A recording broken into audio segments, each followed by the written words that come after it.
all, welcome to Christ in Culture.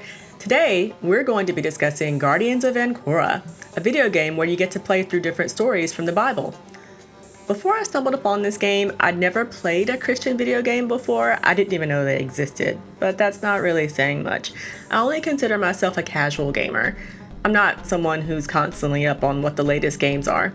I do have a few favorites that I like to pick up from time to time, and sometimes I discover new games that capture my interest, like this one. When I found Guardians of Ancora, I was intrigued. I wasn't even looking for a Christian video game.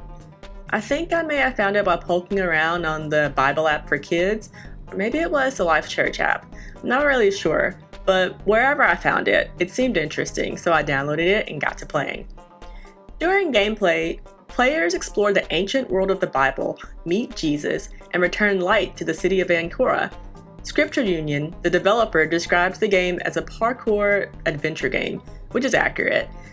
Your character is a guardian, and according to the description in the iOS App Store, they must run, jump, roll, and slide their way through stories of the Bible.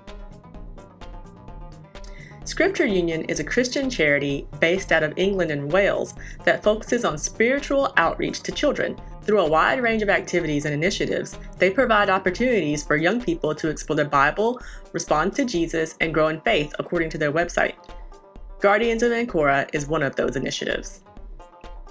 I haven't finished the game yet, but I've been playing for a few days, and while it's interesting, it's clearly made for kids.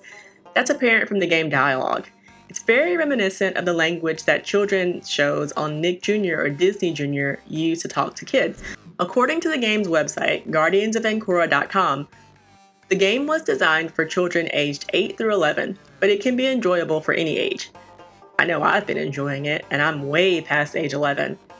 The missions are short and simple. They are called quests, and there are 11 of them in total, according to the Guardians of Ancora Facebook page. Scripture Union describes it as a parkour game because your character has to run, jump, flip, and leap through the game to traverse obstacles. The gameplay isn't too complicated, but some of the moves do take some skill with regards to timing the jumps. I don't have many bad things to say about the game. You could criticize the graphics. They aren't the best, but they aren't horrible. In doing so, though, you have to take into account that the game was released in 2015. And the game is 100% free. I've played paid games which feature graphics that are much, much worse. One thing that was annoying was that the app did freeze a few times, mostly during this one mission that calls for you to answer a question and post it on the game's message board. The game kept freezing and I had to keep force quitting and reopening the game to restart the task. After 4 or 5 times, I was finally able to complete the task, which I had to do to move on. Speaking of moving on, there isn't a set order that you have to complete the quests in. They just kind of show up as icons on random parts of the map, and you can pick whichever one you want. The game is more of an exploration of the Bible and Bible stories than any type of streamlined storyline. The quests aren't connected as far as I can tell. You do increase your player rank the more you play though. There are other things to do besides missions too, including quizzes, mini-games, a video library, and even a Bible timeline. Earlier, I said that missions show up on the map, but you can also go to a place called the Spire to choose missions. There, you can see all the missions categorized from easy to normal to hard. Theater of the Saga is where you can go to watch videos created by Scripture Union.